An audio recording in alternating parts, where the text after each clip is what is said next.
You're listening to Keepin' It Trill with Amanda Wilson.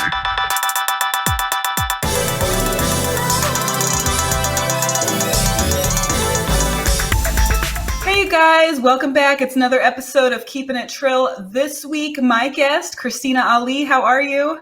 I'm fabulous. Thank you for having me. I'm so excited to be I'm here. really excited about this actually because you are only my second Black female guest, and I'm like, I need more of this in my life. My friend Ricky has come on a couple times, but I'm like, I need some more homegirls on here because Yes. I want to diversify my portfolio. Okay. I feels you. Yeah, I'm glad that you could come on. So we know each other from comedy, and you are a fellow stand-up comedian, but you sent me over a little bio about you, and I found out so much more about you that I would have never guessed. I'm really excited about this.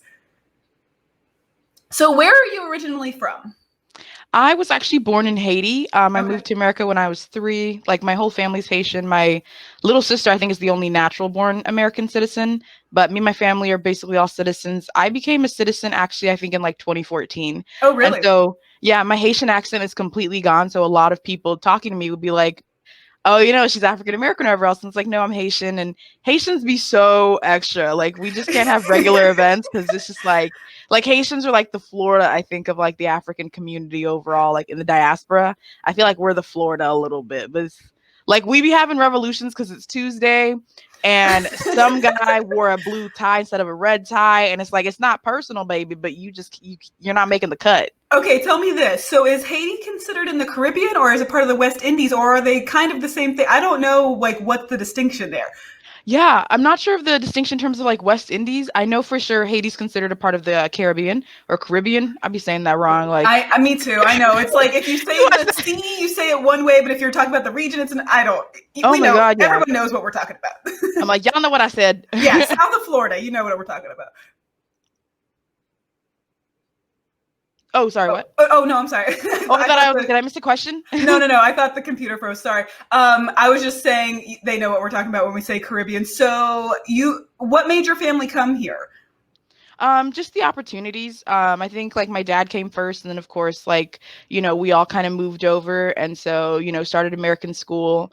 And it was funny because even up until like 7th grade, I think they were like having me do like English as a second language classes, and my English was perfect, and I was like, why am I here? Yes, that's a circle. Well, yes, they speak English in Haiti, right? Like what? They English is kind of taught, but I know there's there's Haitian Creole, which is like a slang French, which it's made up of French, Spanish, and African dialect, based on the history of the island. And something I didn't realize, Twitter be teaching me all the time.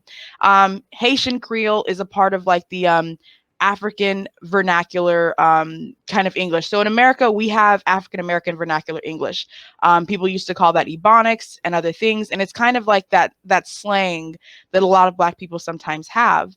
And so Haitian Creole is kind of like that slang. And what I realized is like, that's a way to maintain the African identity, even though you're in a space that kind of tries to erase that a lot. So it's kind of like when Black people such as myself speak in this way, we're assumed to be speaking white or trying to be someone we're not, quote unquote. But at the same time, like, if, you know, I'm talking to you and I'm like, oh my gosh, girl, child, that was crazy. You know, I saw him last week. Like, that kind of slang, child in particular, is a part of the African American vernacular English. And what always happens is when I, as a Black person, speak that way, I'm considered ignorant or whatever else. But say Kim Kardashian says child or Chile, people type that word and not know anything about it. Yeah, when she does it, she's being cool. It's like, yeah, it's cool, it's hip. It's like Kim Kardashian invents a whole new language, and it's like, no, this has been here. And I don't know if you know this or not, but how different is Haitian Creole from like the Creole that they speak in Louisiana, like in the backwoods? I heard it's actually pretty different because of the because, like, you know, there's American culture and Haitian culture. And so depending on, I guess, like, we all probably came from the same region in Africa. But I think just because of the way the language developed in Louisiana versus Haiti, I think it had different influences. So I haven't spoken to someone from Louisiana about their Creole, but the little I've heard about it is that I believe it is a different Creole. But of course, if I'm wrong and I find out later, I'll be sure to correct myself. So did you guys move straight to Florida, or did you go somewhere else and then come to Florida? No, we traveled a little bit. We were in Arkansas for a little bit. Some people really don't know that I'm a country girl. Oh my goodness. Yeah, I'm originally from Kentucky, so I know what like that weird like that part of America. Oh my God, yes. Arkansas is a whole nother level. Yeah. I grew up in Fort Smith. And what's funny is I didn't understand race as a concept until I moved to Florida. When I lived in Arkansas, of all places, which I think is like the Klan capital of the nation, actually. It was very kind of, yeah, girl. It was very much, as a child, like all of us kids are just being hooligans and running around. When I moved to Florida, I had a deep Southern accent. Like I had a pretty much like Hicks style accent. And so I went to school, I'm like, hi y'all, my name Christina. I came here from Arkansas and I want to thank all y'all for showing up and I appreciate y'all. And they were like, what the hell? Yeah, ma'am. They were like, ma'am, they're like, Christina, what is happening here? And I was like, what y'all talking about? What do you mean? This is normal, completely normal. I swear to God. Like that's how all my family in Kentucky, like the black side of, because my mom's white and my dad's black, and the black side of my family, their accent is like thicker than the white side of my family. They sound so Southern, like that drawl. You're just yes, like that. And you don't hear it because everyone that's what you're like used to. And then so I moved to Florida, and everyone has kind of like the more hip hop slang, and I'm kind of like, what that mean? What you trying to say? You know what I mean? Like and then I ended up going to like a really white school. So even more so, it was kind of just like, why are you talking like that? And I'm just like, I speak like 3 languages, like leave me alone. Thanks. Yeah, I feel like I had a very similar experience where, and I don't know if it was just because of my age. I don't know what age you moved to Florida, but I was in Kentucky until Christmas break of 5th grade or winter break, whatever. Back in the 90s, we called it Christmas break because, there was no political correctness in the 90s. Oh my goodness, yeah. So winter break, you had that 2 weeks off, and we moved during that time. And I remember it being a huge culture shock coming to Florida, and it was kind of like pick a team when I moved down here, and I never felt like that when I was in Kentucky. And like I said, I don't know if it was because I was younger when I was up there, so maybe I didn't realize what was happening, but yeah, it was definitely a shock when I moved down here, and I'm like, oh, y'all really are still like segregating down here, dude. For real.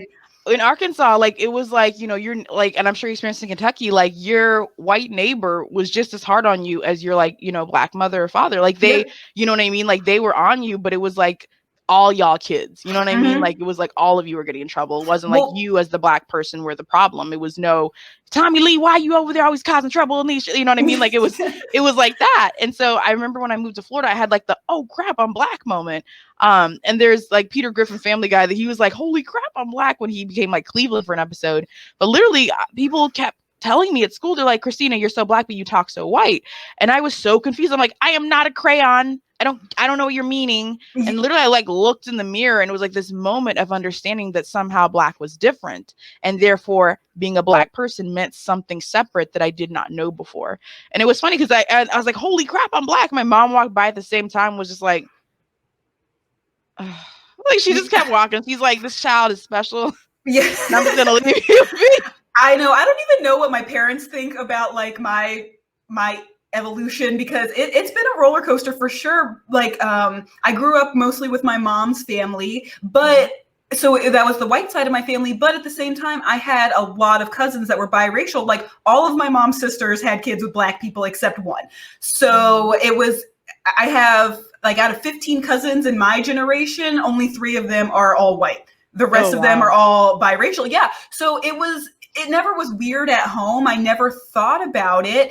And then the older that I get, I'm like, damn, I really don't have that many black people in my life that I'm not related to. And it was just, I don't know how it happened, but I just realized that I was in this really weird bubble that I didn't even realize I had created, or it had just happened and I didn't realize it was happening. But I was like, I don't know what's going on here, but no one in my circle looks like me. No one has the same experiences as me. And I'm not trying to say that the white people in my life were bad in any way, because they weren't, but I just wanted more diversity in my life. And honestly, doing comedy is what has opened my eyes the most, because I've been around people that I was never around before. because it brings together all different types of people. Some of them are people I don't want to be around, but some of them are people I'm like, oh my gosh, you are amazing. And I think the last like 2.5 years of my life, I have changed so much for the better, just because I have opened my mind up to, there's so many more things out there than, and another thing is that I never moved out of my like hometown, because ever since we moved to Florida, I've lived in the same general area for over 15 years. So I had my same friends from high school, which I love to death. Like, they are my really, really close group of friends, but I never expanded beyond that until very recently. And it's how ignorant and how close-minded I was blows my mind, because I never thought of myself that way until now. And I look back and I'm like, who was that? Same. Oh my, yeah. You're like embarrassed of yourself, and you're like, sorry. You're like, I don't know that person. Literally, I'm like, someone needed to beat me up a long time ago, because I was just so ignorant. There's no other word for it. I was just ignorant to things that weren't right in front of me. I think we all go through these stages in life where we grow and learn. We all have those cringe moments in high school, and like beyond where you're like, oh my God.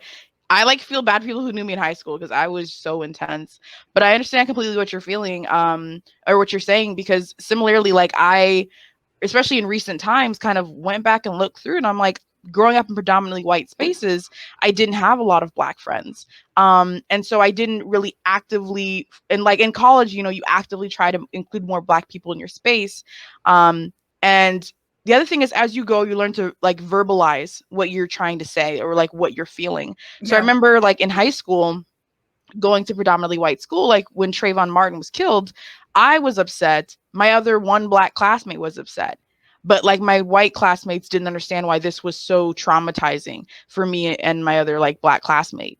And so in these moments, you're like, I need more people in my life who understand why this is traumatic, because then you feel like, am I crazy? Like, am I overreacting to something? Yes, when nobody sees it, when something is such a big deal to you and people either minimize it or they just absolutely cannot relate, then you start feeling like, okay, well, am I overreacting, or are they, because when it's just you, even when you're right, if it's only you, you really start to question, am I overreacting, or is everyone else underreacting? And I think that that's a natural feeling to have, but I think knowing why you feel the way that you feel, and like if you truly are justified in your feelings, that's where you're like, okay, yeah, I'm the only one standing for this, but it's right.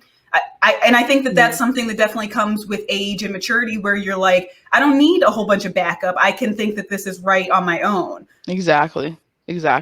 And that's where you end up like growing and learning. And again, like recent times, I scrolled through my Instagram and realized a lot of the pages I followed were like white fitness people and white people in fancy dresses and white artists. And I was like, other than following like maybe Megan Thee Stallion and Cardi B, I was like, why am I not, like, I'd follow, of course, like Kerry Washington, like very predominant, Black actors and artists. But I realized I'm like, the like independent people, like, fitness people or models like that, like they were all predominantly white. And so I like went through my news feed or my Instagram, and I like made the choice where I started following more Black influencers and following more Black fitness people and things like that. And I love it now in different hashtags like Black Doctor, Black Love. There's an Instagram called Weddings on Point, and it's a specific wedding page about like Black couples getting married. And I realized, because I'm like, a lot of the wedding pages, if you scroll through them, it seems unintentional, but it is in a way intentional, where there is really not a lot of Black couples or couples showing diversity in terms of like Muslim marriages, or Pakistani marriages or Black marriages from other cultures. And so then you're only seeing like one version of what a marriage or wedding will look like. And so Weddings on Point is one Instagram account I follow, where it's Black weddings in so many different ways. And when I scroll through my newsfeed now, it's so many like Black people just having so much joy. I used to dread Instagram, because I was just like, oh my God, like it's so intimidating, like all these supermodels acting crazy. Yeah. And now I've like tailored my feed to every time I scroll through, it's like a friend I'm following who's thriving, or it's, a Black person who's winning or something like that. And that's not to say like I exclude other races, but I'm also trying to be cognizant of the fact that in America in particular, there's a lot of American society, actually the entirety of American society, was founded on anti-Blackness. So when you grow up and white is the center of everything, that's what you're used to. So it's normal if you're only following white people, because that's who you see in the movies.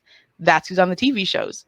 And then when you step back and realize there are other superheroes too. There are Black superheroes, there are brown superheroes, there are Asian superheroes too that should all be on the screen. So then in making that effort, you have to go out of your way to know, like, okay, and algorithms specifically favor light skin. That's something I learned with TikTok. If you scroll through TikTok, oh yeah, a lot of the biggest creators. I've never been on TikTok, but yeah. Bro, that's a whole new level. Yeah, Learning TikTok is a whole new level. But I learned with TikTok and the Black creators on TikTok who had to unite. Black creators, similarly with Vine and everything else that blew up, Black creators are the ones who came up with the big ideas. On TikTok, a lot of the viral dances were started by Black creators. I don't know the name of the girl off at the moment, but she created the renegade dance. Oh, okay. I don't know her name off the top of my head either, but I have heard this story. And like, yeah, she had created the dance when she was 12. White TikTokers, and this was an intricate dance. You don't just learn it. It's not one move. It's like 10 different moves. White TikTokers. I have children, so I know. Girl. About the renegade. I don't know how to do it, but I know what it is. Yeah, so white TikTokers stole her dance, and for 2 years, and they gave no credit. And so for 2 years, they just made these profits and these opportunities off this girl's work. And she would tag herself in these posts, and she would comment and be like, I don't even want money. Can you just please acknowledge that this was my dance? And it wasn't until somehow I forget how, but like a New York Times, I think, article came out about this, and it was widespread. And then people found out, oh my God, the thievery going on. Similarly with the Savage Challenge and things like that, what happens is if you scroll through TikTok, the way the algorithm works, you see predominantly white TikTokers having hella more views than even the Black like original creator. There's a female on TikTok, like one of the biggest TikTok stars. I think she's a 15-year-old woman, a little girl, or young teen or whatever else. She's like the biggest TikTok star, and she makes like funny dance TikToks. But then you'll see like this girl Lucky Star, who's, and I'm not trying to compare apples to oranges, but like when you go on TikTok, you see the dramatic difference in views and likes and things between like Black creators and non-Black creators. Right. And with the algorithm, you see what they put in front of you. So unless you know someone exists, how are you going to find them? And if they never put them on your feed, you're not going to see them. Exactly. And that's kind of how a lot of these algorithms might work. Black TikTokers have collectively united or have tried to unite in the past in a way to bring awareness to this, which is how I learned about this, actually. And so because Black TikTokers were just like, you all keep taking our stuff but not giving us the credit, and then acting surprised when we call you out, or telling us to be nice about calling you out. And it's like, no. If I baked a cake and then you stole my cake and sold it as your own, and it did not give me any profits, I would feel some type of way. Similarly, if I did the same to you, you would feel some type of way. And so basically that's what's happening, is like the theft of like Black music, Black culture, and everything like that, and other people profiting, which is as old as time. Well, and we're in a really weird space right now too, where so much of what people are creating is intellectual property versus like something tangible. So I feel like people think that they can get away with it so much easier because it's like, unless you really have documentation, how are you going to prove who had an idea first? But then when you see it on such a large scale, you're like, this isn't a one-off. This happens all the time. Yeah. And, something that I want to circle back. You had said about looking at the marriage pages and stuff. Even when you see diversity in couples, like in media, it seems like it's always a biracial couple. It's like someone, or an interracial couple, like someone who kind of looks like me and a white guy, or someone who kind of looks like me and a Black guy. It's never, you hardly ever see like two darker skinned people together looking happy, or it's like they're trying to act like it's some ratchet thing and the guy has 17 girls on the side. They never just show two people who look similar, who love each other in a genuine way, that they show two white people who have the same skin tone loving each other. And those little subtle messages, even if it's not blaring, if you see that enough, you start thinking, oh, that's how things are. Oh yeah. Anywhere where any European or Western country has touched, has created this huge sentiment of anti-blackness or anti-dark skin, basically. In a lot of other countries, skin bleaching is a thing. Oh, yeah. And as unfortunate as it is, you understand why. Because when you now you have to step back and watch any of your favorite movies besides Black Panther, and look at the world that has been created in cinema, and see how many Black people there are in the film, and realize this is the way the creators see the world, is that this is a white world and other people are just kind of here. Oh, you know what I mean? My oldest daughter recently got really, like maybe 2 years ago, she got really into the Blackish series. And that show, I don't know if you watch that show or not, but that show drives me insane. Like, There's like I haven't watched it, but I heard there was like the Black show was like explaining Black culture to like white people or something like that. Yeah, it's like Anthony Anderson and Tracy Ellis Ross are the parents, and then their oldest daughter is like this gorgeous mixed girl who like does not look like she came from a dark-skinned dad. She has super long curly hair. She's like what you see on the hair pages on Instagram. The light-skinned son is like really dopey and goofy and like the light-skinned stereotype of a dude. The young daughter who there's a set of twins. The young daughter who has dark skin is a complete just telling everybody off. She's like borderline evil in the show. It's kind of weird. And the mom, Tracy Ellis Ross, is like the most bougie, like someone that you would hate in real life is who the character she is. And I'm like, these are just characters of all the stereotypes and it kind of makes me mad that as some of the biggest players in the people of color, like acting community, Anthony Anderson and Tracy Ellis Ross, I'm like, these are the characters that you're portraying. And the creator is a Black man too. So I'm like, what are you guys doing? But this is what happens. And like my kids won't even watch the show with me anymore because the whole time, because we have like a see-through window from the kitchen to the TV, and the whole time I'm doing commentary like, And they're like, we're watching this in my room, but it drives me crazy. Oh yeah. A lot of cinema is created again around making comfort to white people or explaining things, to white people. And again, the beautiful thing about a movie like Black Panther was that this movie was, although it, was inclusive to have, white people in it, it was not a movie made specifically for white people. It was a movie made for Black people, God bless and rest in peace, Chadwick Boseman. But it was like, this is for Black kids to see that there is a multitude of culture within the Black community. There's actually a lot of like anti kind of like African-American identity overseas. Growing up as a Haitian person, if you ask, and it's the same with like Latin cultures and Asian cultures, if you ask a Black person, like, I'm Haitian. And if you're like, oh, you're African American, a lot of Haitians are like, no, I'm not. Because of the way Black people, particularly African Americans, are portrayed in the media, there's a strong desire for other like Black nations to be like, we don't identify with them because they're, ghetto or whatever else, like, or they're too hood. And so there's this strong identity of being like, no, I am Nigerian. I am not, lazy or a welfare queen or anything like that, which are these very racist stereotypes. Yeah. And, like I said, I've been, I don't know if you've ever heard of a podcast called Code Switch, but NPR puts it on, and the whole thing is about, every episode is about a different topic about race, and just they hit things from all different angles. And I've been listening to that show a lot, and just learning about the history of America in general. It's just, when you realize all the things that happened not even that long ago. Like my mom just turned 60 years old this year, and she had busing when she was in high school. So in someone who is still very much alive's lifetime, things were a completely different world in a lot of ways. And just to think that, 70 years ago, we couldn't eat lunch with our white friends. We couldn't even really have white friends in that capacity. And people act like you should just get over it. Well, you can't get over something that hasn't completely. You haven't never acknowledged. Well, you haven't acknowledged it, and the fallout is still happening from that. Like, yes, we can go to the same restaurant, but some places we're still not wanted to be there. So until all of that changes, you can't expect people to just get over something that's not even over.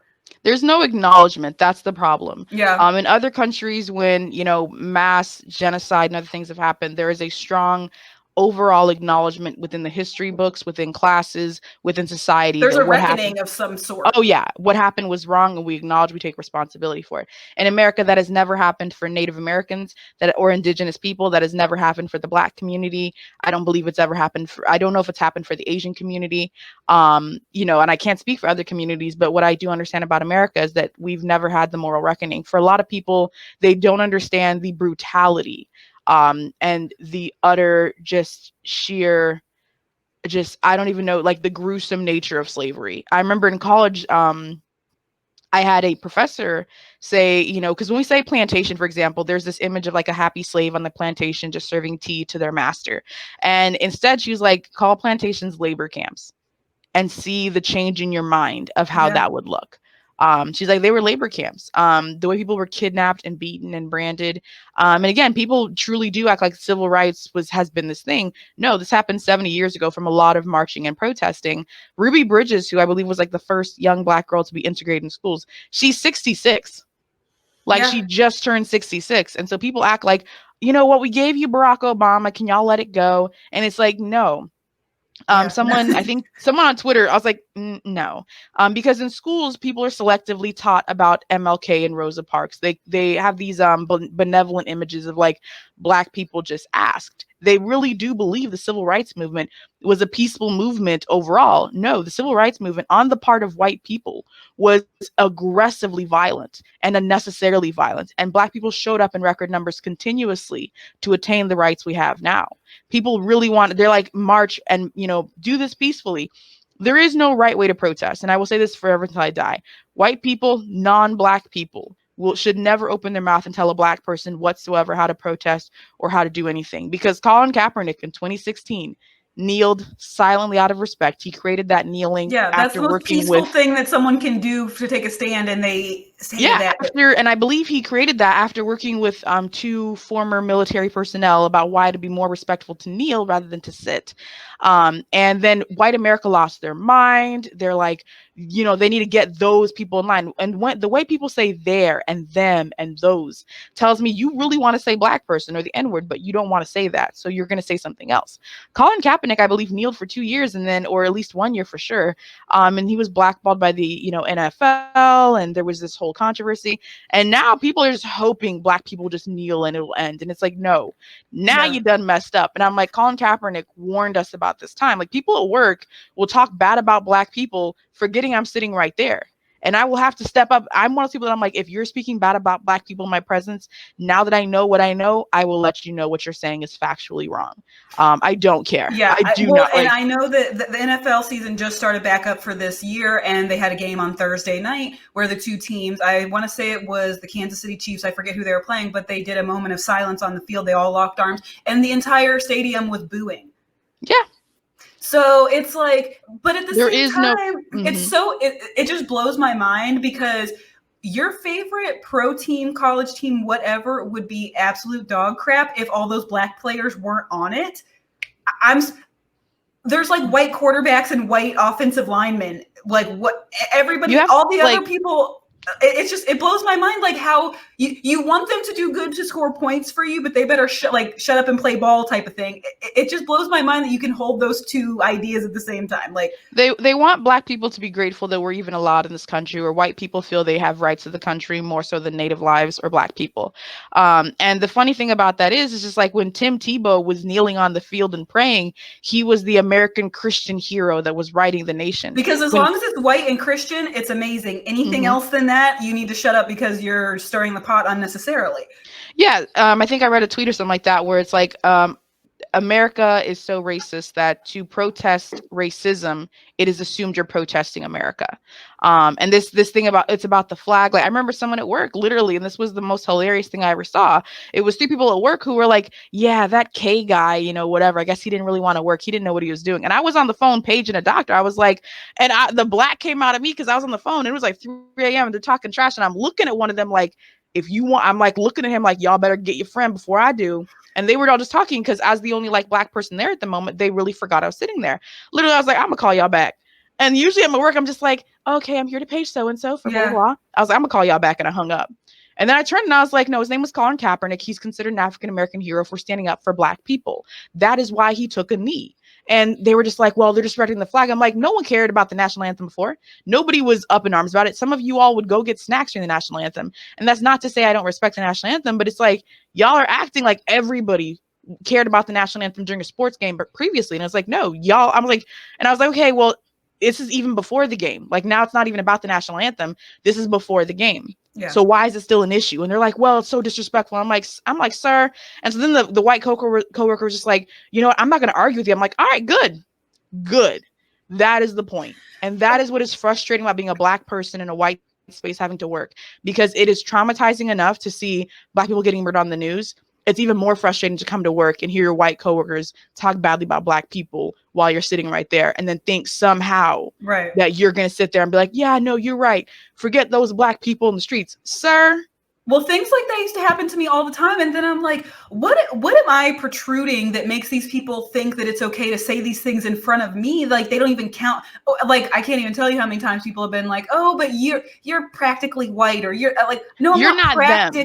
Yeah, I'm not practically white. I am a biracial person who I cannot change, not that I want to, the color of my skin, the texture of my hair. Like, I do not look, I'm never going to pass as a white person ever.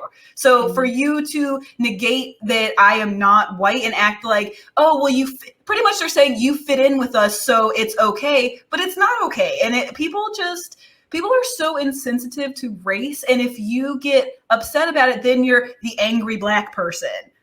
Yeah. At this point, you're either docile. Yeah, you're either docile and you let it all happen and wash over you, or you're the angry Black person. There's no in between in these ignorant people's minds, and it's a very frustrating place to be.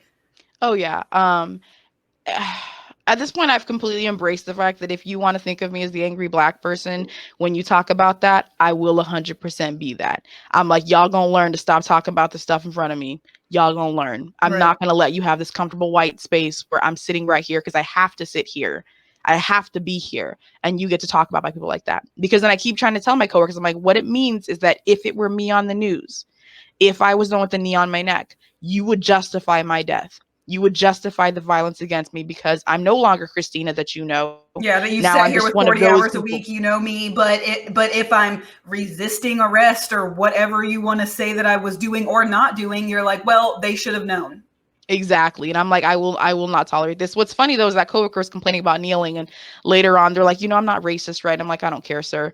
And the what's funny is like 2 weeks later, as things blew up, the company sent out an email like, okay, everybody at 1 p.m. will be taking a knee for George Floyd. And I'm like, oh, I guess kneeling isn't so bad now, is it? Like, it's very strange because, like I said, most of my really close girlfriends I've had since I was in middle school, and I have lost one of them over the summer when George Floyd died, because she was saying crazy stuff on Facebook. Like, well, I can't say that the police officer was racist because I haven't looked into it, but my husband said, which her husband is like a flag-toting Trump supporter. So I'm like, so you're not going to do any research on your own. You're just going to listen to what your husband says. But at the same time, you're also saying things like, well, I mean, I'm not racist, but every time someone says I'm not racist, but they're always about to say some of the most racist stuff you've ever heard in your life. I don't know. I put it on Twitter last week because I had gone to my first open mic. I saw that.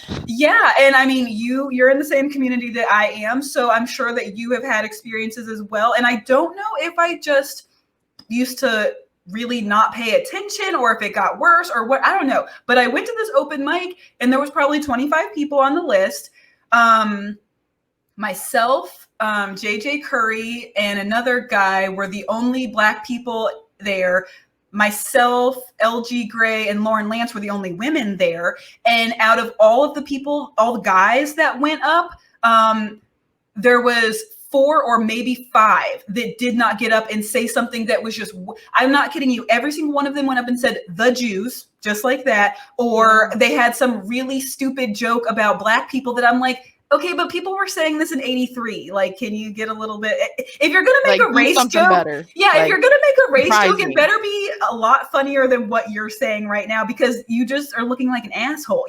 Trust me, I like offensive comedy, but you're not even being funny. You're just up there saying racist stuff, and then the audience wasn't having it at all either. That was the thing. They walked the audience doing this, and then they're outside talking about like, well, they're like going off about the latest Joe Rogan and all this stuff, which I don't hate Joe Rogan. He's whatever, but when you're out there like analyzing comedy and saying all this stuff, but then you get on stage and absolutely bomb with terrible racist jokes, and it's like, maybe this isn't for you. Like, maybe this just isn't your thing. And so many times in comedy, I have felt like, especially open mics, because that's what this was. It's just people who want to say outlandish things, and the people in their personal life don't want to hear it, and they know that they have a captive audience for 5 minutes, so they just get up there and say the craziest stuff that they've been wanting to say, but no one will listen to them.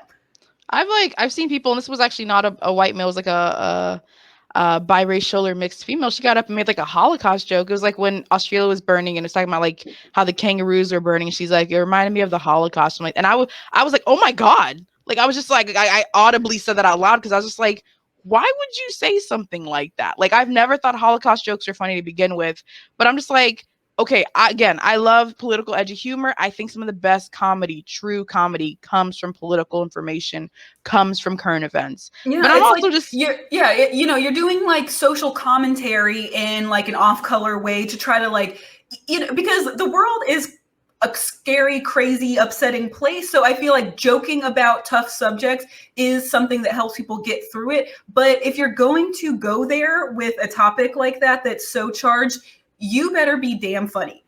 And you better bring it in a insightful, like, new angle. You can't just keep saying these same old recycled race jokes that your dad was telling you in '85. It's not going to work. And like, that's one of the ways we move forward with move forward in addressing racism, is like, it is not the part of the Black person or minority in the room to have to address the racism for white people. It's something where it's like at Thanksgiving dinner, when your racist uncle or dad is saying some nonsense, that's on you. That's you who needs to be like, that's factually incorrect. What you're saying is factually incorrect. And it's funny because one of my white coworkers, he's this older guy who's very sweet. When I first met him, I was like, oh my God, I'm not going to get along with him. But him and I can actually have some of the most deep and thought-provoking political commentary that's very calm. And it's just because we're willing to understand. But the other thing I want people to know is, like, for certain things, there's no both sides. There's no, and I said this, I'm like, this is Black people asking to breathe. And this is why people being like, well, like, let's think about this. Let's talk about if you should be allowed to breathe. Like, if I need to breathe, I'm going to breathe. Like, and if I have to be hostile about it to breathe, people think like we got civil rights by just being like, hey, so can I please vote now? Right. Well, and like I said, when I lost that friend a couple of months ago, there were mutual friends of ours who said things to me like, I just wish that, we could respect each other's differences. And I'm like, no, okay, we can disagree on, what restaurant is the best in town. We can even like take it to politics. If we don't agree on what they should do with the budget next year, all those are disagreements. But when you're telling me that either racism isn't real, or that it's not as bad as we think it is, or when someone does something that's blatantly racist and say that it's not racist, those are things that sexism and racism, there is no both sides of those yeah. things. I'm like, that's because you're talking about people's lives. Yeah, when you're talking about human guns. rights, human rights are something that I can't see both sides of. And if you even think that there's two sides of them, there's not room for you in my life going forward. And it's crazy because, growing up as a person, the more you mature, like, you don't retain friendships with everyone that you've always been friends with. But usually, you have like a sadness that you lost somebody. But the way that this transpired, I was like, I dodged a bullet. This is not somebody that I want in my inner circle. They are crazy. Like, this is not something that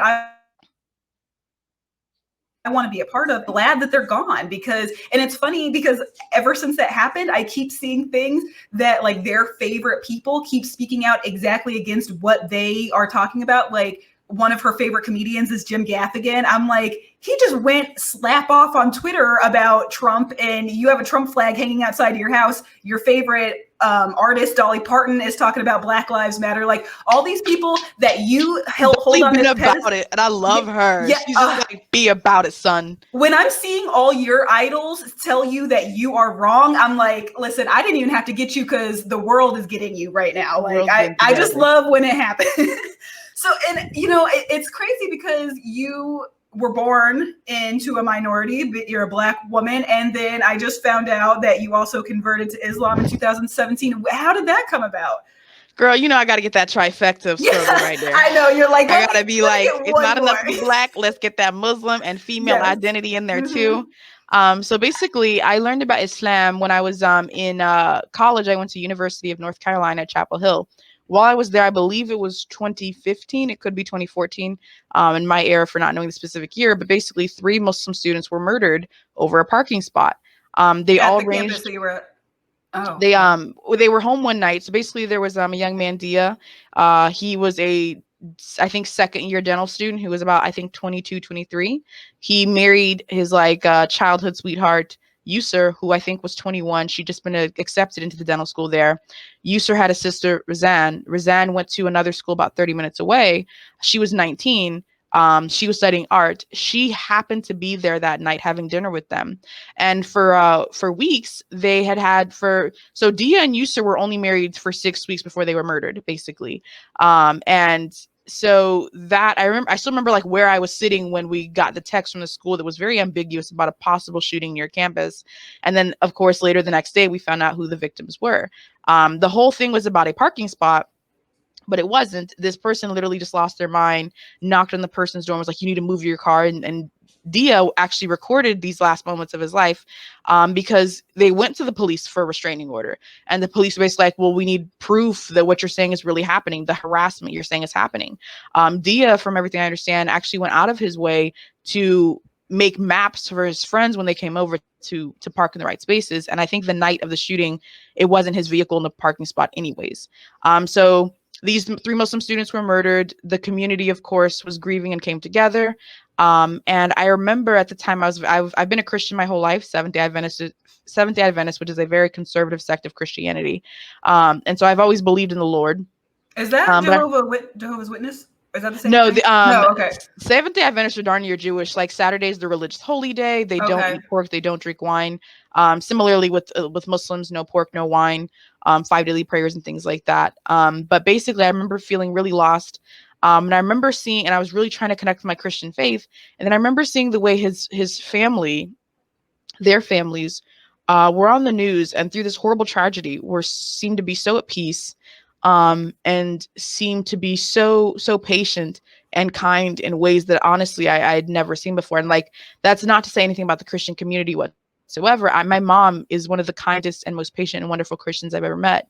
I think for me, where I was at that time, to see this family go through such a horrific incident and to still have so much love and kindness in their heart, I was like, wow, I want to know what they're doing. And even subsequently, I've seen there was a Black Muslim mother who 2 teenagers robbed and beat her son to death and left him in a gutter to die. And there's a YouTube video basically where she's like, it's not in our faith to hate. It's not in our faith to be cruel. She forgave the, at that time, 14-year-old murderer. She hugged him in court. She shook the family's hand. And it's like in Islam, so salam alaikum really just means like peace be unto you. And then wa alaikum salam is like, and also with you kind of peace thing. And so Islam is very much about peace, and really submitting your will to God. And so that happened in 2015. So for 2016, 2017, I kind of learned about the faith. And then in 2017, I officially converted. My family is still very much Christian. It was a hard transition, as it would be for any I was parent. going to ask how, because I don't come from a religious family, so I've never had those kind of pressures. But I know that when you do come from a religious family, if somebody strays the path, it's usually a big deal in the family. Oh yeah. My mom was very hurt at the time. We definitely did not see eye to eye, and it was a rough probably 6 months or so. But in Islam we say alhamdulillah, which is like praise God. Like she came around. I turned like 25, I think, later that year, something like, or 24, and for that birthday she got me hijabs. Oh, really?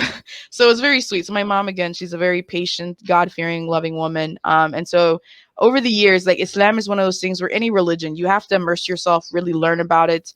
Because a lot of people convert and they leave Islam, just like a lot of people convert to Christianity and they leave Christianity. It's like you get out what you put in. Right. And I'm by no means perfect. I still struggle with doing my 5 daily prayers, but it's, you focus because you want the peace. And the point of the 5 daily prayers is 5 times a day, you're supposed to remind yourself, first of all, to connect with your Lord, but also to remind yourself, like, am I living a godly life? If I prayed Fajr, the first prayer of the day, and then I cussed someone out at the gas station, an hour later, Right. the afternoon prayer is that good reminder of, like, what kind of person you're trying to be. And it's almost like yoga in a sense, where you feel this calmness like wash over you when I recite, you recite the Quran when you pray. And so when you start reciting, it's really like all of your worries go away, which is part, like the beginning of the prayer, you move your hands back like this, and that really is to wipe away any thoughts. So if you're about to pray and you're stressing so much about your boss who just cussed you out, or bills or whatever else, before you pray, you like wash your hands, face, feet, and everything like that to wash away any impurities or things you might have come across, and to also kind of purify yourself. And then you pray. And when you pray, it really is like you need to forget all your problems, because right now the most important thing to you is your Lord. And forgiveness is a big thing in Islam. Like, and same with Christianity, where like you can sin a million times. If you repent, then you're assumed to be forgiven. And I remember over the past like summer, so I was going through so much, and I was just so, lost in so many directions. And I remember there was one night I was like praying. I actually snuck away at work into a conference room to pray. And I remember I started praying, and I instantly like basically started crying, because you just feel this overwhelming sense of like peace and forgiveness. And I remember getting up from the prayer mat and this feeling of like, whatever you've done, like God has forgiven you for. You're the only one still here punishing yourself and blaming yourself. Like, God forgave you. Like, it was this incredible feeling. And so that's part of the reason, I've continued to be Muslim. And my big thing is like, in Islam, you don't have to wear hijab. Like, it is in the Quran to wear hijab, but everyone has free will. So if you choose not to wear hijab, that's between you and God. And so for me, in the past, I've kind of struggled, like, because wearing hijab is a big choice. So in the past, like, I've had my hair out, then I've worn turbans kind of like this, and then there's other times I just wear hijab. But for comedy and getting on stage, I've never actually worn hijab, just turbans. And so what I'd like to get to the point in my life, you're wearing your faith at that point. It's like an identifier, and there is so much negativity towards it, and everyone has an opinion, and everyone, it's one of those things that people feel very comfortable commenting on to you, even as a stranger, and you're like, I don't even know you. Why are you speaking to me like this? But I could see how that would be a big next step, because it's a conversation starter, and it's not always a conversation that's pleasant. And it shifts the focus of your comedy. Like, when I wear a turban, I'm still just like a Black female that's doing comedy. Because people are used to seeing Black women with their hair tied up, so that's not like a dead giveaway. Yeah, once you start wearing hijab, and there's so many stylish women on Instagram I follow that wrap their hijabs in so many beautiful ways. There's actually a Black female comedian, Muslim female comedian. Her name is Nadira Pierre. She really is a wonderful Muslim comedian who gives comedy from the Black female Muslim perspective. And oh my God, she is hilarious in the way she jokes. She's hilarious because she's so authentically herself. And she's always been Muslim. So for her, it's like, this is who I am. This is what I do. And it's great. For me, in switching from Christianity to being Muslim, for me, it's like when I wear hijab, like actively, because I would like to wear hijab with my comedy in like soon. So I'm looking at all of my old jokes, and I'm like, okay, what jokes can I still use? What jokes do I not want to use? How can I rewrite the joke? Because to me, it's like, I want my comedy to be out my comedy. Like, I want to be funny because I'm funny. I don't want to get a slot for something because it's like, oh, I wear hijab, so let's see what happens. Like, it's like, no, I want my slot because I'm the funniest person there. You know what I mean?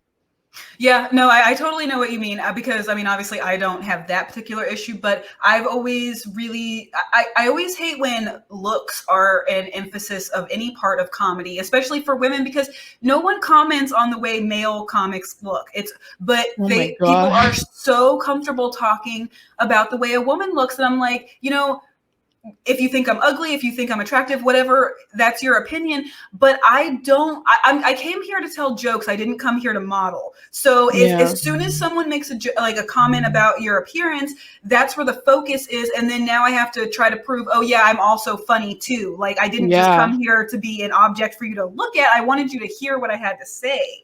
And when you were talking about the 5 prayers a day, I could see how that could be very, very important and transformative, because some of the absolute worst people that I've ever met in my life are the type of people who think, I go to church every single Sunday, but I act a complete fool the other 6 days and the other, 23 hours of the Sunday. But because I go into that building for 1 hour a week, it absolves everything. And that is such a toxic view of the world, because I used to work with people, and they were like, there was a lot of related family members at this office, and they were the kind who they were at church every Sunday and every Wednesday night, and the rest of their life, they were treating people like they were less than dirt every single day. And I'm just like, do you not understand the hypocrisy here? Like, going to church and putting your little dollars in that tray once a week, twice a week, does not mean that you can come out here and just treat everyone else like they are so far beneath you. And like, but people, somehow they rationalize that in their head that I do this one thing that I'm supposed to do, so that absolves all the other. You should be trying to be a good person and we all fail. You know, no one is perfect, but you should be trying to be the best person you can be at all times. Oh yeah. Like for me, it's like self-care for me is like dancing in my room after work, and you're allowed to still be yourself and have fun. And for me, it's like, I know I always have work to do in terms of like, am I living a spiritual life? Am I doing the right things? And another part of being Muslim is like the aspect of modesty. And some people are like, oh my God, like Muslims want to hide their women. And it's like, no, it's the choice of like, I want to dress in a particular way for myself. I was raised in a modest household, so I dress modestly as best I can. And also because my mom, like, I'm always scared my mom's gonna like hop about a bush and be like, why are you wearing them shorts? Like, I left the whole state for college. I still did not wear shorts outside my house because I knew my mom was gonna pop out of somewhere and be like, look at what you're doing. The Lord is here. Like, you know what I mean? Like, so for me, it's very much like I want to continue to dress modestly. But the other aspect of modesty is like, you're not really supposed to encounter, you're not supposed to be friendly in terms of like, hugging and touching males, because they're a member of the opposite sex, and you kind of just want to be respectful of like a distance and a boundary. For me, that's hard because I'm a hugger. Who is my goodness, Matt, he's one of the big grizzly Matt who has like the beard and everything like that. Oh yeah, Matt Carter, yeah. Oh, he's so hilarious. He's been on the show. He's so hilarious. I'm like, oh my God. So it's like, for me, as I'm trying to get more of my faith, I'm like, you can't have any more bear hugs, dude. And I'm like, okay. So do you ever feel like constrained by the two sides of you? Like how do you find the happy medium, I guess, to where you're like, this is a completely platonic hug. Like Matt is my friend, but also like there's a side of me that's saying this isn't what I'm supposed to be doing. Do you always just try to listen to that voice more, or do you try to find a middle ground? Yeah, for me, it's like because now that I'm really getting more into my faith, I'm like, okay, no more hugs out of respect for yourself and this other person. The middle ground for me is like, do I still, in Islam, you're not supposed to listen to music either, but do I still be hitting that Megan Thee Stallion sometimes? Yeah.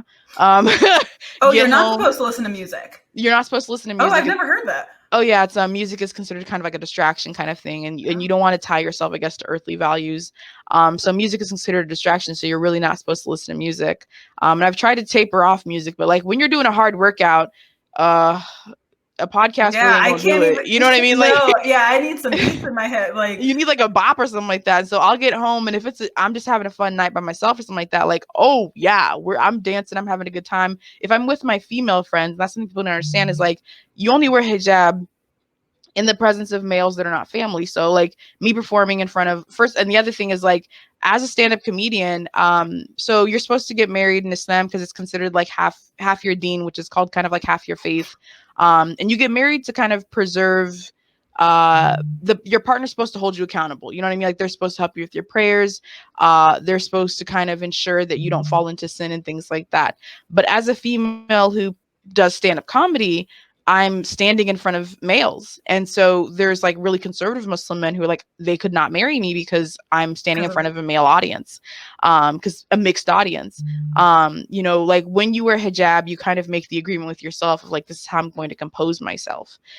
So you kind of reconcile those two with like, okay, I can't hug my male counterparts anymore. I can't act particular ways, you know what I mean? Like, I can't just, start twerking on stage or make certain jokes, you know what I mean? Like, you have to compose yourself in a particular way. And that's the hard part, finding, the righteous with the ratchet kind of thing. Like, like,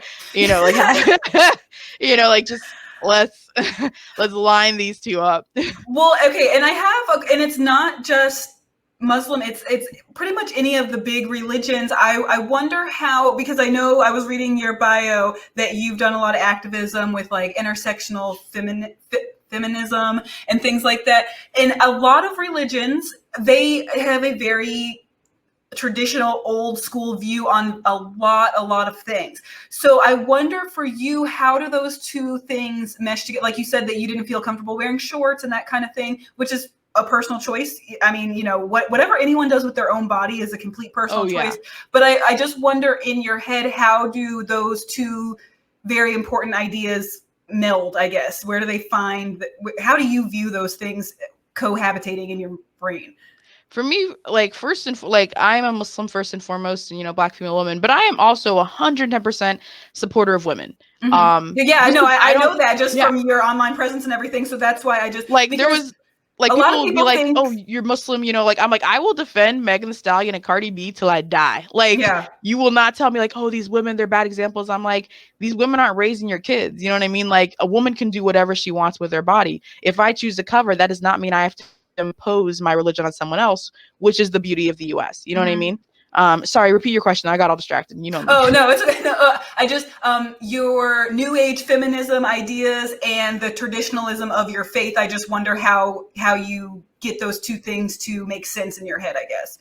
For me, like Islam, so I joined Islam and everything like that. And there's like African American Muslims make up a large portion of the actual like community of Muslims, but they are often the ones who are most left out in speaking up, basically. And that's the anti-blackness within like the Muslim community. I actually made a note about that because that Code Switch podcast that I like, they had an episode that came out on July 21st, and it was called Unholy Land, an Arab and Muslim reckoning with racism. And it was talking about that. And I thought that that was a really good episode because it opened my eyes to a lot of things where the Black Muslims aren't always seen as part of the community. If they, there was just, if anybody's interested, that was a really enlightening episode for me. Yeah. Sorry, I'm just like turning off my phone with all these like notifications. Like I'm like, everyone simmer down. But yeah, so one book that really helped me because so I converted in 2017. So like 2019, I really was not feeling it because I was just like, when I really learned of like some of the anti-blackness, it was so disheartening. Because the anti-blackness pervades into like, if you want to get married, someone might think you're too dark to marry, and that's a real thing. You know what I mean? So for me, it's like when I was feeling really low, I read the autobiography of Malcolm X by Alex Haley, basically, or it was like it was written by Alex Haley, but it was like Malcolm X's words, and that book reignited my faith in so many ways because that book, it to me it gives the best dawah, and Islam dawah is like when you share your faith with someone, when you like attract them to the religion a little bit, and that book was so amazing because Malcolm X's perspective, who has been Malcolm X has been left out in the great discussion about civil rights, but the way he little story about Malcolm X. Basically, he was born, I believe, Malcolm Little. He was illiterate. He went into prison as a drug addicted pimp.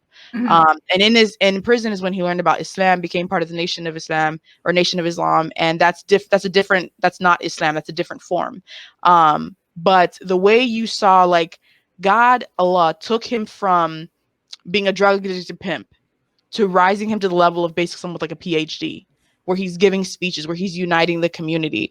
The way he spoke in this book, the way he reached me as a Black Muslim female, I was like, this is always said about it just really touched your heart. Oh yeah, if you follow a religion by following the people, you will leave the religion. That's same with Christianity, Judaism, and Islam. If you are looking at the people as your example, you will get discouraged because the person you revere most in the community could have a fall from grace. But if you look at the religion for the sake of the religion, because the prophet, peace be upon him, Muhammad is considered our last prophet. So Jesus is there. We believe in Jesus. And then there's Muhammad. And we do believe in the final days and a day of judgment and things like that. So the last sermon of the prophet basically was about racism. And he was like, no non-Black person is above a Black person.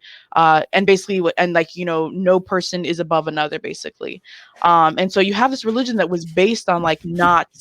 I'm sorry, my pets are... Oh, you're fine. My chat earlier was just like, I was like, girl, stop. Like, pick the one time they're like, we're busting through this curtain right now. Oh, they're like, it's time we have this discussion, Mom. Yeah. I'm sorry about this. I'm sorry. You're fine. Okay. So the way the book totally reached me, it just spoke about Islam from the lens of Black people in such a beautiful way that it really was like, don't worry about your non-Black Muslim friends who don't get it, because that's not why you're here. Yeah. You're here for a greater purpose. And Malcolm X was very much an activist. He was very much about uniting the community and a way forward. And that's the same way I kind of look at it now, is like, I'm very much in touch with my faith. And the hardest thing for me is incorporating my faith with my comedy. But in terms of believing in my faith, like, justice is a part of Islam. Like, there's a part of the Quran where it's basically like, speak out for justice, whether it be against like anyone, whether it's your kin or not. You speak out for justice. And that's exactly what I want to do. Some people at work the other day were just like, oh, those people rioting in the streets, like, you know, what do they want? And I was like, justice. Like, I looked at them, I was like, justice. They're like, well, what's gonna make it stop? I'm like, swift and equal justice. Like, you know what I mean? Like, yeah, just an equal playing field. Not everyone is going to reach the same destination, but if you're not even starting at the same, like, it's like running a race, and some people's starting line is here, and some people's is miles back, some people's is miles forward. You're not going to reach the end. You don't even have a shot at reaching the end if you don't even start on anywhere near a level playing field. And so many things that I have learned in the last couple of years just has blown my mind, like how they wouldn't give mortgages to Black people in certain areas of the town. But now people are like, oh, well, they all want to live in the ghetto. No, they don't all want to live in the ghetto, but that's where you would allow them. That's where you put them. Even now, like, there was a recent story about a Florida family where a Black female had her home appraised, and she was in a biracial relationship. She's married to a white man, and they gave her a price. So then she left the house. They took all the stuff out? Yeah, they took all the stuff out that would there. And so then it was just the white male there left, and they gave him like a 40% increase, like in terms of the like what they're willing to pay for the house. And so it was like very clear to her and very clear to everyone else that it's like, no, like what you're seeing is real. What you're experiencing is very real, that racism exists, even if people don't want to see it. The facts like that, it's like, this is a real thing that happened just now. We're not talking about 60 years ago anymore. We're talking about things that are happening right now. And if you can see that and say, I don't see the problem, it's like a non-starter. I don't know where to go in the conversation with those people when they absolutely, like I said, if you don't see what's happening at this point, it's by choice, because all the evidence is all around us. And if you're still saying, and I get it that it's a lot to think about all the time. You can't think about social justice 24 hours a day, because it's overwhelming, and you can't change everything by yourself. You need breaks, like those self-care breaks, those self-care days where you're just like, I need to worry about what's happening in my immediate life. I need to get this right so that I can do more for the world at whole, because it can be very overwhelming. But also just saying, I don't want to talk about these things helps nobody except the people who are already benefiting. For me, it's like, it's very like, I don't know if it's an empath or whatever else. I feel things very deeply. Yeah. When I see videos, I have a very visceral reaction where I want to throw up. I have not watched a single video. I've read about them, but I have not watched a single video since Ahmaud Arbery, the video that surfaced in April of the young Black male. There's so many videos that I just cannot watch because I know the outcome, and I just to know what happened is enough to get my fire going and make me want to speak out and do things. I don't need to actually see one more person getting killed on video. I stopped posting for a few months. Like, I really did. I didn't, like, there was a point where I reached, like, I want to be the best comedian, period. Yeah. I want to make comedy my career. I want to be on tour. I want to be, you know, doing things with Kevin Hart and other comedians. Like, I want to be big. But at the same time, for me, it's like, you can't pour from an empty cup. If I'm not okay, I can't do it. So for a while, I took a break from comedy for the past 3 months, where I was like, I'm not posting. I don't really care. Both for the pandemic and the fact that it's like emotionally, I couldn't process everything going on. Yeah. So now, after taking this time and really healing, I'm ready to jump back in the game. But I also understand when I'm stepping back. Like, you know what I mean? Like, it's not like race. So people also have to understand a couple of things. There's racism as a system. So a system that disenfranchises Black people at every single level. Racism there's the racism that's baked into all the systems in America. So when people say systems, people have to understand that's the schools and the way you write the textbook as though white people saved everyone. It's the way that banks can deny loans and mortgages to Black people. It's the way that Black people can't buy certain homes. It's the way that Black people don't have equal access to jobs. I had to tell a white coworker that I'm like, if you have an African or non-white sounding name, you are less likely to call back, even less likely to get the job. And this white coworker's like, that's not true. And I'm like, yes, it is. Like, that's been proven by several studies. Yeah. And I've had coworkers at work who are like, it's in America. Like, why are you named that? And I'm like, what the hell? Who cares about your name? Like, you know what I mean? So it's one of those things where white celebrities are naming their kid Apple, and that's like cute and quirky. But if you have a name that sounds like, oh, they must be Black, then people are like, oh, they must be ghetto. It's just there's like, people have to understand, like, racism exists as this system, and there's race as a social construct, so race can change. Races that are valued can completely change. They shift. White people can shift the what race is acceptable or considered white whenever they want. You know Right. what I mean? Like it's a Yeah, shifting because it's thing. like even Irish and Italian people have been brought into the fold of whiteness, where 100 years Previously, it ago, was like they were yeah, othered. They were like, yeah, oh, you're, they were a problem race, and yeah. now it's like, oh, we're all white. So there is definitely there's a sliding scale of who's white and who's not, but at a certain point, there's groups of people who will never ever be included in that group. Yeah, there's and white people always jump in with their, in middle school, like I was called this by a black person. I'm like, that's, you did not experience racism as a system. You might have experienced prejudice or discrimination. And I forget the other, yeah, prejudice or discrimination when you are not liked because you are white. But the dislike of someone because they're black is a different level, because it has the history. White people will throw around the word lynching with Trump because he was held accountable. And so I've had to correct coworkers where I'm like, they're like, oh, that's not blah, blah, blah. They're like, oh, and I'd tell coworker, I'm like, no, lynchings are when a person is physically killed or set on fire, usually because they're black and there's a point to be made. And they're like, oh, Christina, that was like hundreds of years ago. I'm like, no, it wasn't. That was, No, it wasn't. that's been going on. That's 70 years ago, like at minimum. You know what I mean? Like, I'm like, so I let people know when I'm around them. I'm like, you're not going to talk about minorities, let alone black people, like we're making this up. You're not going to gaslight me, make me think that I'm being over dramatic. No, I've read about this. It's like when people mhm. don't want to hear the term white privilege, and they're like, well, I grew up in a trailer, and okay, but that's not what it doesn't mean that you were born wealthy. It means that the color of your skin has never held you back from something. And if you cannot even understand that concept, you're purposely being dense at this point. Yeah, because for them it's like you really do realize that there are several different kinds of Americas that exist. And like, for example, billionaires, during this pandemic 6 months ago, we were given $1,200 to last us. Yeah. That's it. The billionaire class has no connection with everyday working people. They have no idea the struggles people are facing. Similarly, white America does not get it when it talks about black America. And the other thing people have to realize is like segregation is still happening. And something it dawned on me is like, segregation happens like the same way people fought, integration for Ruby Bridges, is the same way when the school board is like, hey, we need to integrate these schools so these minority students also have a fair shot.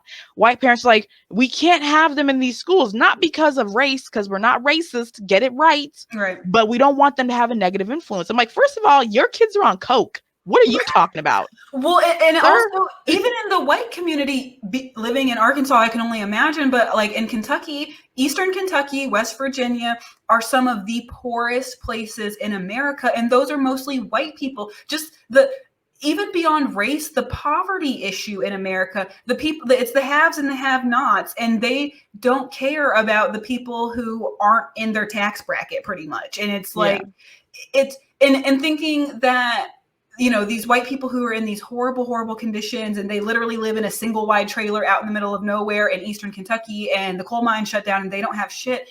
Yes, that is terrible for them. But if they were to be able to move themselves to a place that is prospering economically, the color of their skin would not hold them back from advancing their life. Whereas a black person who's in a bad situation, or an Asian person, anybody who's not white, if they were to go somewhere where things are thriving more, they still have that barrier that, some people are going to say, no, this isn't who we want for this. This isn't who we want as our neighbor. This isn't. So if you can't understand that simple reality, to me, it's a non-starter of a conversation. Because if you can't see how simple and how real those things are, you're living a lie. You have your mind, you're like a horse, like a racehorse. You don't want to see anything right in front of you. Oh yeah, no, over the past couple of years, when I originally, like, I got out of college around like 22 or so, and I was like, I want to unite the world through comedy, because I've seen so many great comedians do that. But what I didn't understand was like the way comedians did that. Like when I saw arenas of people laughing with a comedian, I was like, oh my God, they're uniting on these political issues. What I didn't realize was like, those people who are sitting in that room probably think the same way as the comedian. You know what I mean? Like they're not necessarily uniting anybody. What I had to realize, like, as a comedian, you have to find your own voice and purpose and what it is that you want to say, right? Irrespective of who likes it. And so for me, what I've really learned over the past couple of years is like, to be a great comedian, you absolutely have to have a voice and be willing to use it, regardless of if people like it or not. And you have to know what your purpose is. So for me, I've done comedy off and off, where there's times I've taken like a 3 or 6 month break and I've come back. And it's like, when I first started comedy, and even now still I'm working on it, I was very much like the Black female caricature of like, girl, let me tell you what happened. And then I had to realize, I'm like, you're a character, but you're not being yourself. Yeah. And in the past year or so is when I really started doing comedy. I'm like, okay, without the accents, without the jokes and stuff like that, be yourself and tell a tough joke. Tell a really tough joke. And when I started doing that, I'm like, this is your comedic voice. Yeah. This is who you're and trying to be. it's not going to hit with everybody, but the people who can relate to that or can see your point of view, those are the people that you want as your fan base anyway. It's never about trying to impress the comedians in the back of the room, because they're not your fans. They're your, what I've learned is like, when I make jokes about politics or race, surprisingly, they land well. I did not think they would. But the most surprising times for me on stage is when I go for a joke about, like, I have like this joke about cannabis and, a white, cannabis owner versus a Black person who's considered a drug dealer. And I had this joke, and I remember I was like, man, I don't know if I want to do this. I did the joke and it landed, like, whole room, like white, Black, Hispanic, everyone was laughing. And I was like, oh, okay, let's keep trying this. It's usually the ones that you're like, ooh, I don't know how this is going to go. When people are like, wait a minute, I haven't heard that before. And the thing about comedy is that it is so personal. So if you're not being authentic, you might as well go into acting. Yeah, I read Kevin Hart's book, Can't Make This Up, I think, or something like that. And he talked about having to find his comedic voice, and how his comedy like mentors were like, you're saying stuff, but you're not talking about anything. Talk about you. Yeah. And I realized for a long time, like, I've always talked about me, but I've always made jokes about boys or being single. And that was my thing for like 2 years. Like, oh, last single girl in Tampa, blah, blah, blah. And now I've learned, okay, that's not really who you want to be. Sure, absolutely. Am I still going to make jokes about being single? Yes, because they're fun.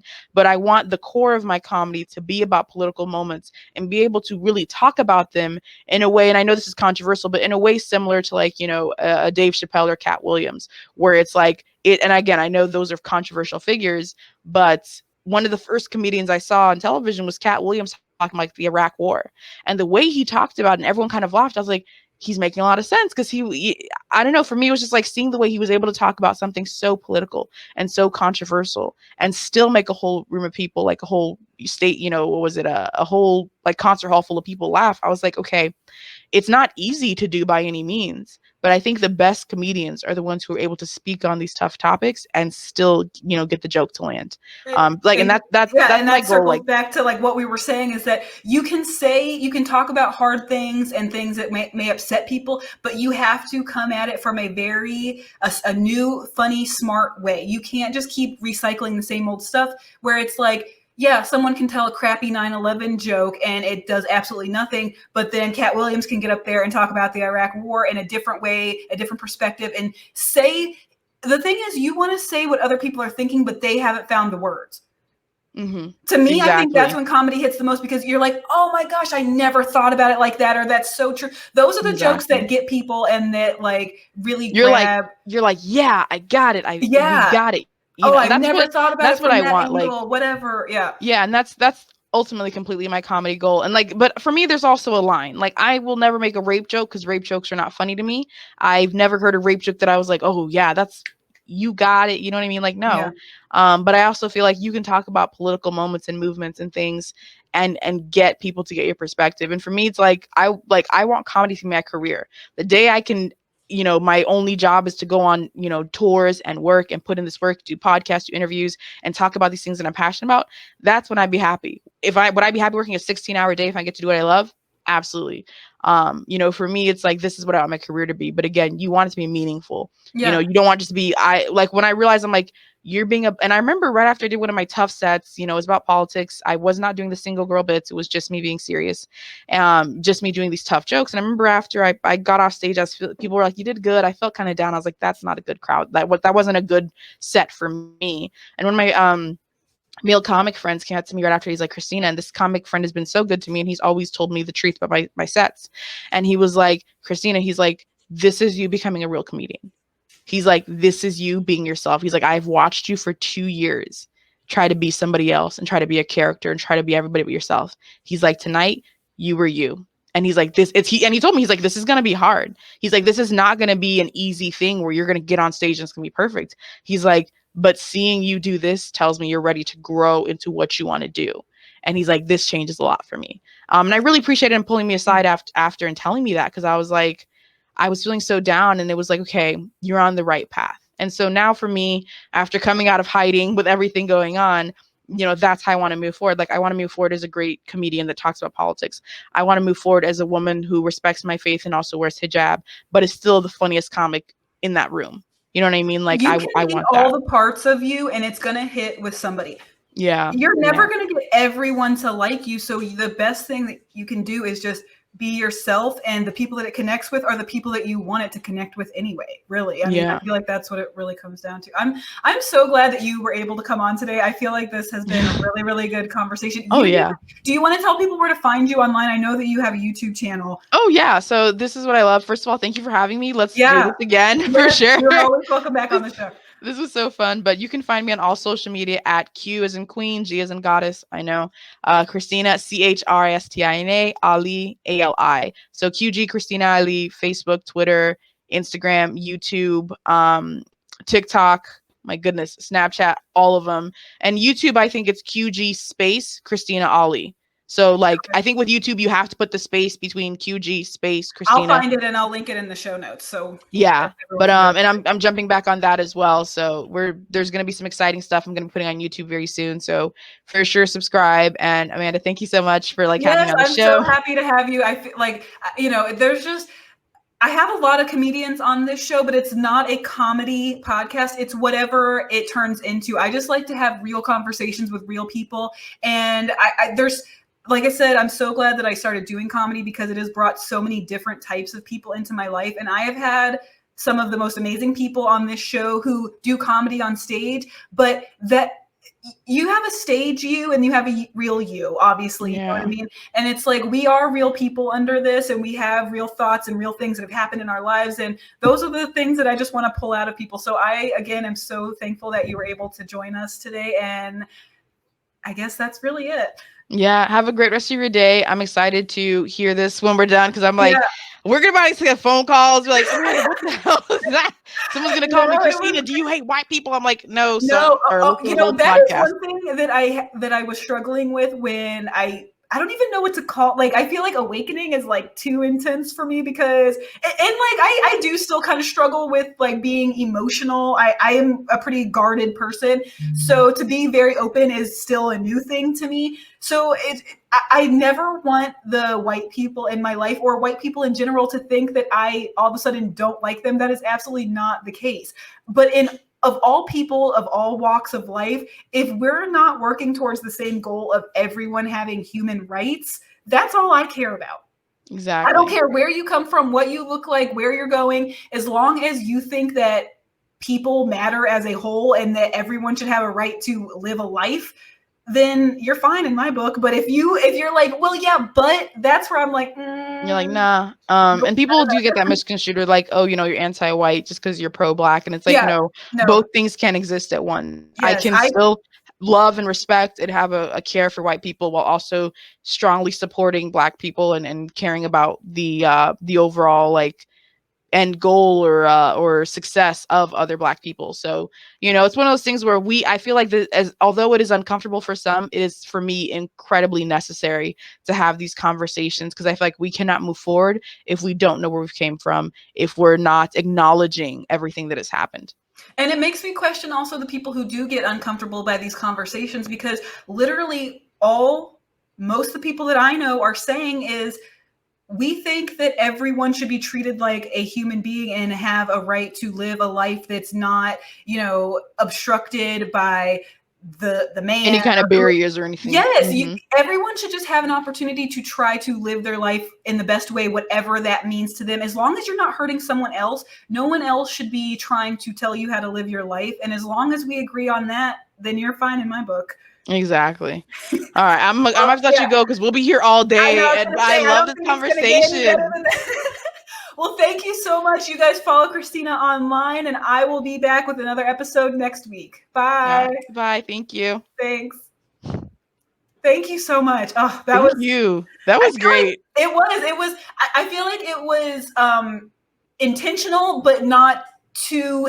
You know what I mean? I feel like it was a deep conversation, but it wasn't over the top. Yeah, I feel like we touched all the right points. Everything flowed really smoothly. I definitely think you might get some comments from this. I don't care. These are the kind of, like, I want to start conversations. I want people to see. Honestly, there's so many things in my life that I have just like thought, oh my God, I've been so wrong about that. And if things aren't happening around you and in your life that make you reevaluate things, that means you're not growing. Mm-hmm. And that's scary to me. Like, even I've never really known any Muslims in my life, and I never like hated them or anything. I just didn't know. I was ignorant to what was going on. And just previous to college, I wasn't either. Like you live you interact with who you know. So like previously, I probably would have never gone to a mosque or anything.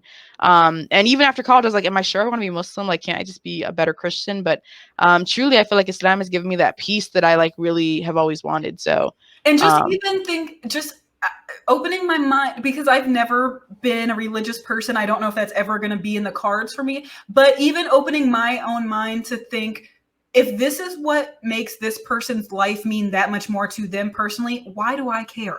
As long as you're not like one of these crazy fundamentalist Christians or a radical, or you're like, you're not a radical anything that has to do with religion, and you're just doing it because it's what brings peace into your life. Who the hell am I to be like, you shouldn't be doing that? Exactly. So I just, like I said, to each their own. As long as you're not hurting anybody, whatever makes you happy, go for it all the way. Exactly.